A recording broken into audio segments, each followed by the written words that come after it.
O.P. Jindal Global University is an institution of eminence established by the Government of India. We are located in Sonipat, Haryana. The reason we are here in Chennai is to promote the idea of building world-class universities in India and how the national education policy will have a profound impact on the future.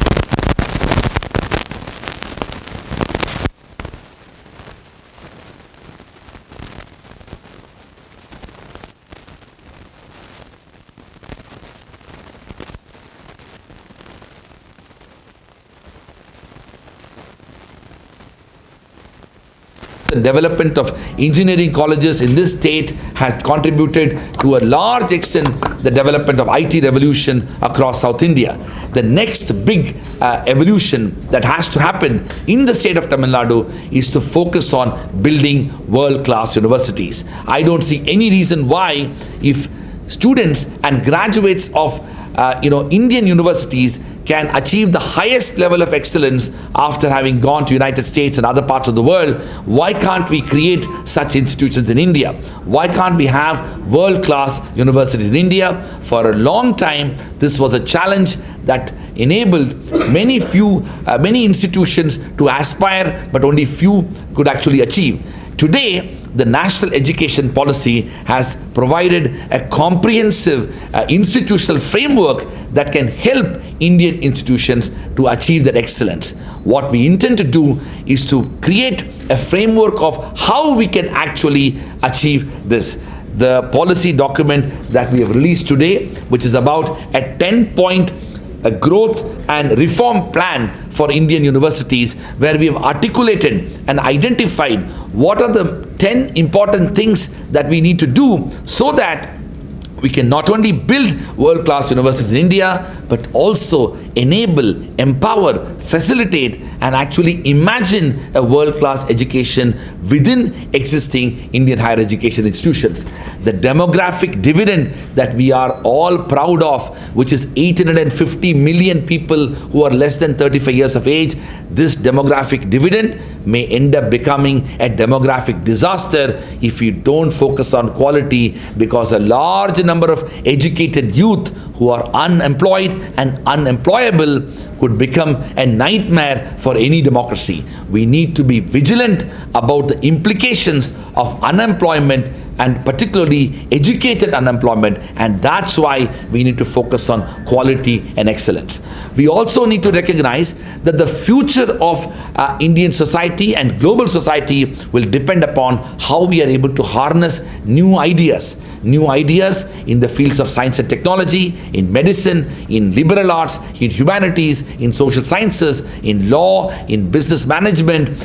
These ideas need to emerge out of Indian universities. India has to play a civilizational leadership role that we had played over 2000 years ago when Nalanda, Takshashila, Vallabhi, Vikramshila and other type of institutions across the country saw the evolution of education. Long before Oxford, which is 800 years old, long before Bologna, which is 900 years old, long before Harvard, Yale and Stanford, India had such institutions. And we need to retrace that history when it comes to quality and excellence. I want to end by saying that the national education policy has laid the foundation and provided a pathway for building world-class universities. It is now up to all of us, and all of us as educators, as well as every constituency in India, including in the state of Tamil Nadu, to recognize this role and responsibility that we have, which will have huge implications for public policy and governance of the future. Thank you very much. Which is Indian Education Dialogues, and I'm very, very grateful to all of you for gracing this occasion with your presence, and we look forward to interacting with you. Now, to set a little bit of context about the Indian Education Dialogues and the conversation that we want to have with you. As you all may be aware, the landscape of Indian education is fast changing. The way we looked at education perhaps a decade earlier is not the same way that we're looking at education today. And something that has contributed in the very, very recently to this reimagining of Indian education is the National Education Policy 2020.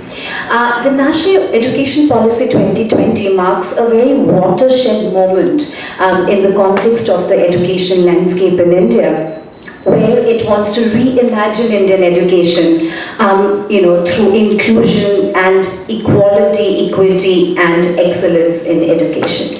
Now, how do we look at Indian higher education institutions in the context of this vision that NEP proposes, and what kind of role that institutions such as ours, OP Jindal Global University, which has been recognized by Government of India as an institution of eminence, can play and has been playing and has the potential to play in this reimagination. Now, if you look at national education policy, we've had 3 national education policies till date, right? We had one in 1968, we had the second policy in 1986, and nearly 34 years after the second policy, we are now looking at the third one, which came in 2020. And it marks a sort of massive departure from the way the earlier education policies have imagined education. In the context of higher education, the National Education Policy proposes sweeping changes. It talks about opening up higher education to foreign universities. It talks about regulatory changes.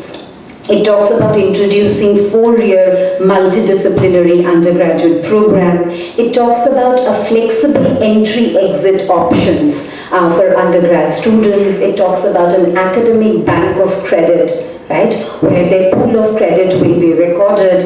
It talks about multidisciplinary research-driven institutions. In fact, it talks about phasing out institutions who are dedicated to one stream, and by 2040 moving towards completely multidisciplinary institutions of higher education. It also proposes very significant changes at the school education level. Unlike the 1986 National Education Policy that pushed for a 10+2 structure, the National Education Policy 2020 proposes for a 5+3+3+4. And it focuses on vocational education, it focuses on experiential learning and critical thinking at the level of school education. Now, in this context, I would like to invite Professor Dr. C. Rajkumar. Something that emerged very recently. In fact, the Indian history and ancient India's evolution saw the development of Nalanda, Takshashila, Vallabhi and Vikramshila type institutions, which in their own time had contributed to the rich civilizational heritage of India. They were truly global universities, they were multidisciplinary institutions, they had faculty and students from other parts of the world coming into the Indian subcontinent and experiencing a truly world-class education. Today, we have 75 years of Indian independence. As we celebrate the 75th year of Indian independence, we have numerous challenges that are facing the higher education sector. We have a huge challenge with regard to the demographic situation in our country. The fact remains that India has 850 million people who are less than 35 years of age. At the dawn of Indian independence, the life expectancy in India was approximately 35, and today it is 71. We also have this extraordinary aspiration among young people to receive high quality education which can be truly transformative, which essentially means that we need to have more institutions and we need to have better quality.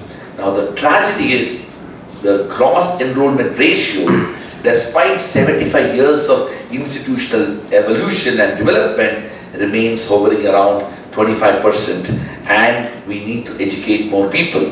There are 1,000 universities and 45,000 colleges in India. Despite the expansion of Indian higher education sector to nearly 35 million students who are part of that sector, we still have major challenges of a large number of young people wanting to get into the education sector.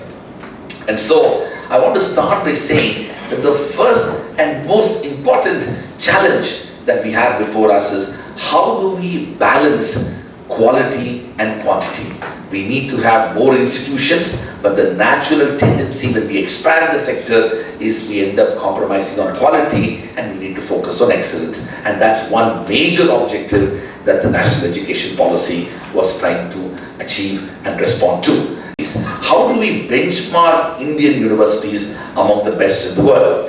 As many of you as distinguished members of the media fraternity know, that consistently for many years, several prime ministers, including our current prime minister, but also the previous prime minister, the former president Pranab Mukherjee, all of them have lamented about the fact that not a single Indian university is among the top 100 in the world. Very few Indian universities are among the top 200 in the world. And in fact, when the major rankings organizations such as the QS ranks Indian universities, you will be surprised to know that out of the 1,000 Indian universities which are there, only 22 of them end up being featured among the 1,000 universities in the world. There are approximately 40,000 universities in the world and 1,000 in India, but only 22 of Indian universities end up being ranked among the top 1,000 in the world. That essentially means that we have a major challenge with regard to quality, which I talked about, and one of the reasons why we have not been able to be featured in the rankings is that relatively poor quality and impact of research and scholarship and publications emerging out of Indian universities. And so what the national education policy was trying to address is that how do we build a research ecosystem? How do we create a culture of research among our institutions? How do we ensure that our faculty members are driven by motivation to create knowledge across different disciplines and contribute to research through publications, especially in Scopus Index and peer-reviewed journals? This aspiration to balance between focus on teaching on the one hand and contributing research was another dichotomy that the national education policy was trying to address. And that's the second major challenge the NEP was trying to address. The third major aspect of the NEP is another important challenge that we face in India, which is the dichotomy and the dilemma between public and private institutions. At the dawn of independence, we ended up creating great public institutions, including IITs and central universities and state public universities. But since the late 80s and the early 90s, Indian higher education moved towards expansion in privatization of higher education. We saw the emergence of private higher education institutions. In fact, the IT revolution that we have seen across many parts of South India, including cities like Chennai and Bengaluru and Hyderabad and other parts of India, owes a lot to the emergence of engineering colleges, which ended up creating a fertile ground for the expansion of the IT sector. Dramatic changes happened with regard to the emergence of the private sector in relation to education. But also, it's important to mention that not all private sector education was focusing on quality and excellence. A lot of mediocrity and deeply embedded unethical practices were brought into the privatization of education, because of which academic standards were compromised. So today we have a situation where 70% of Indian higher education institutions are in the private sector. And more than 70% of students in Indian higher education are also studying in private higher education institutions, adding to the affiliated colleges and also the private universities, the deemed universities and other such institutions.